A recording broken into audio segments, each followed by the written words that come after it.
You know, I'm not a particularly religious guy. In fact, I'm an atheist. But I was raised a fundamentalist Christian, and my parents still believe that eating watermelon and prayer are a better cure for cancer than chemotherapy. But I'm getting a little off the point. Every time one of these leaks happens, whether it's the Panama Papers or the DNC leaks or whatever, a certain Bible passage always comes to my mind, and that is, all that is secret will eventually be brought into the open, and everything that is concealed will be brought to light and made known to all. I like this passage, and I happen to think that it's true, and more so true today than ever before because of the internet. Thank you, God, that I don't believe in. So, George Soros, everybody's favorite, George Soros, the shadowy IMF, World Bank, government policy manipulator, billionaire, super billionaire, has been hacked. Yes.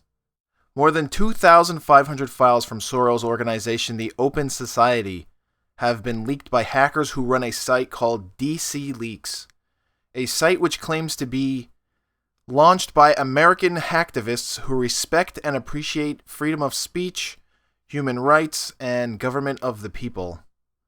Of course, in this age of rampant disinfo, we got to take everything with a grain of salt. So anyway, now all 2,576 of these files are just sitting on this DC Leaks webpage, waiting to be combed through.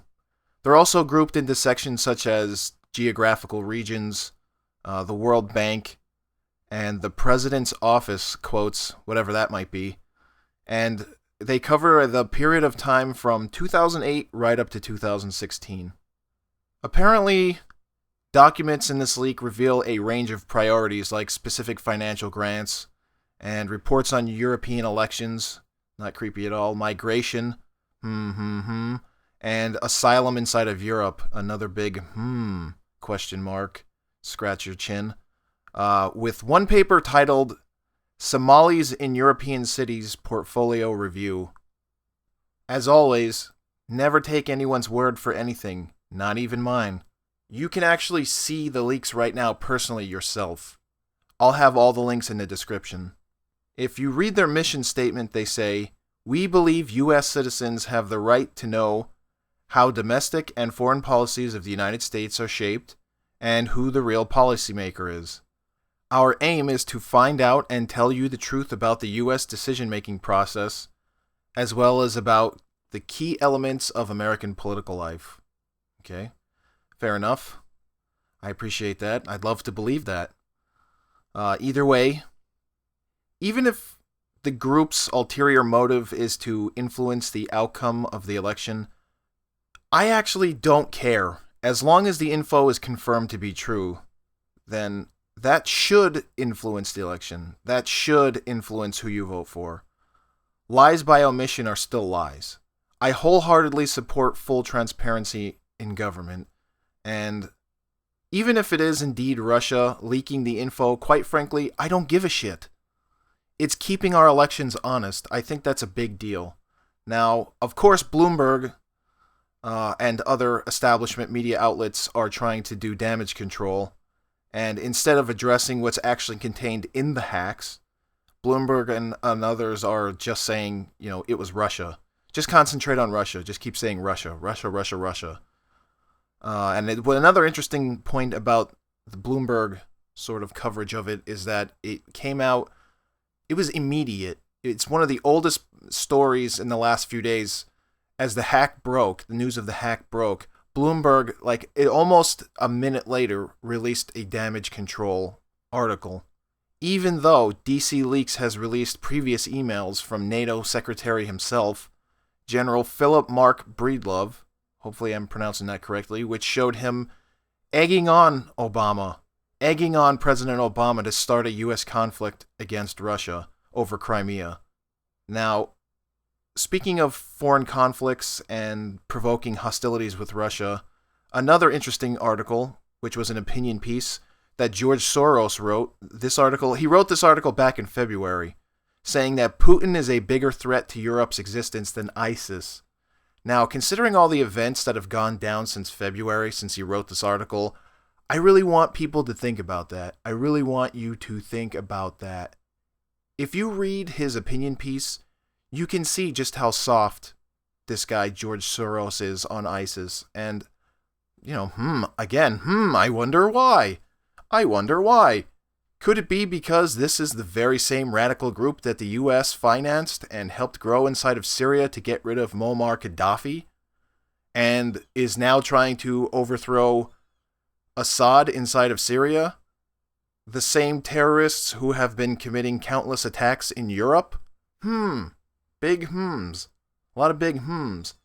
Remember, this is the same man who had a somewhat controversial hush-hush White House meeting with Obama's ISIS czar. No red flags there. And if you want to know just how in bed Obama is with this Soros character, just visit his son's Instagram page. Now, this is what I call connecting the dots, You don't think that these people are manipulating where the United States goes with their foreign policy at all? Here's Alex Soros, George Soros' son, bragging about how he's hanging out with Barack Obama, the President of the United States, who just stopped in for, what? A fucking snack and some basketball chit-chat? Somehow I doubt that. I find it highly unlikely that the President of the United States, during his busy schedule, presumably busy schedule, golfing with Republicans, secret handshakes, decided to personally visit this guy at his home for what, shits and giggles? Nah, I don't think so. So, let that show you the pure influence these people have over our leaders. Our leaders. I hate that phrase, but unfortunately, the way the system is set up, those who govern us under threat of imprisonment, policymakers, people who keep marijuana a Schedule I drug, even though their daughter gets to smoke it publicly at Lollapalooza. These people are hypocrites and liars. They deserve to be exposed. I'm glad when this happens. I'm glad when there are hacks. Even if these people are foreign governments or some kind of foreign opposition, I don't care. These people need to be exposed. They're doing patriotic work. And if we do that for other countries, that's good because it empowers the normal people, the ordinary citizens. That's what we want. That's what I would like to see, presumably. Well, I would like to see a system where we don't have to deal with this amount of corruption. It's so blatant. I would love it if there was nothing for hackers to find, but unfortunately, our government is essentially just like the Russian government is. And that's a shame because this is the United States. And, of course, we all want better than that. And some people are hanging their hopes on Trump, of course. And I don't want to go into Trump. But anyway, one last thing before I end this video. I'm going to show you a few more pictures from Alex Soros' Instagram account. Speaking of, the 2016 elections coming up in November. And I'll just let you come to your own conclusions based on the photos that you see. Peace.